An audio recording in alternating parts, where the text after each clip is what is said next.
Hey, this week I made a black and white Mirage style shredder, and I did it using a classic Playmates 90s toy from the 87 series. And I have I'm gonna make my own chain for that, or just add a chain to it. But a big thing, I want him to stretch out his legs, so I cut them and then I heat them up and then I cut them more because it's easier to cut them when they're heated up and to bend it. And I have these little triangles of wood that I cut out of some hobby wood, or I don't know, just some wood I had on my desk, and I glue those in place, and I added like at least a ½ inch to his standing upness. Yeah, and then after those are glued in place, I move on to some green stuff, and I'm making his shoulder pad that he was missing because this guy has been beaten up over the years. I don't know, 30 years old or something like that. Yeah. And then I make the shoulder pad out of green stuff, and I put it on a marble to get the shape so that it's curved over, and then I use some green stuff to attach the chain to the pieces I cut the plastic chain off of. And I added a little piece of a toothpick to the end of that because I wanted to have a longer handle for him to hold. And then I put green stuff, filled in the cracks that I cut and put in his leg, and then he had a little gap in his crotch, and I add on to his mask and his helmet because I want those to be bigger. And then I stick on the shoulder pad, and I wrap the stick that I cut from the toothpick with some green stuff, and then I use the knife to just trace the outline of a wrap. But I didn't get enough on the helmet.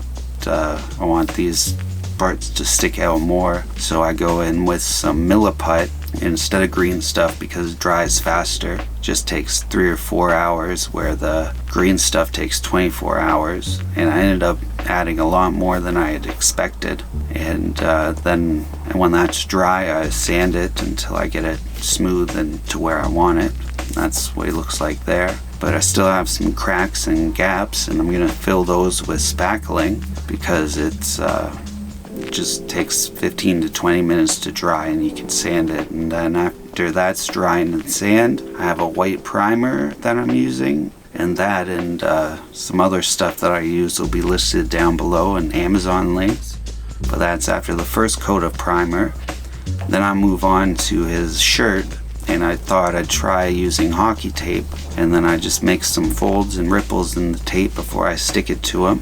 And I go on his chest, and then I go all the way around and just build it up a little at a time. Then for his skirt part of his shirt, or not the part that hangs down, I folded it over so it was folded on itself, and then I cut off, leaving enough that I could stick it to him, but it's dangling so he can still move his legs. Then I cover the hockey tape with spackling because it's textured kind of like drywall tape.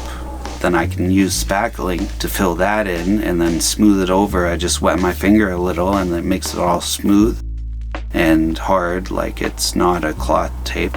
And then I sand that and give everything another coat of my white primer, and that's just a Vallejo white primer, and I mixed in a little bit of regular white acrylic just to thicken it up because the primer is, I think, meant for airbrushes, but it works like this. But then I move on to a titanium white for my white that's going to be the main color, just because I want it to be more vibrant, and also I think that's what Bob Ross would have used. I usually make my decisions that way. Matte acrylic varnish now to seal up all the white that I did, because when I start to add black, I don't want it to blend in with the white paint. This adds a layer of clear coat over it. And now I have a Sharpie fine liner, and I'm just tracing out all the lines and the details that are already in the figure, at least for his wraps. That's all I have to do. And for the bottom of his foot, there's a little line there that I traced, and now I'm adding the details on his pads and spikes. Some places were harder to get to than others. And skip ahead to his mask now. And I went a little to the side because that's how I remembered when I was looking at the NECA version for my reference. But that was done different than I did it, so added some more, a little bit more in the middle, but the mask came bigger than I wanted it. but he still came out pretty cool, and I really like that weapon. And so I made that wall. Let me know if you want to see how I did it, because I filmed it. But I'll see you next week, and until then, remember, always keep your head up. Peace.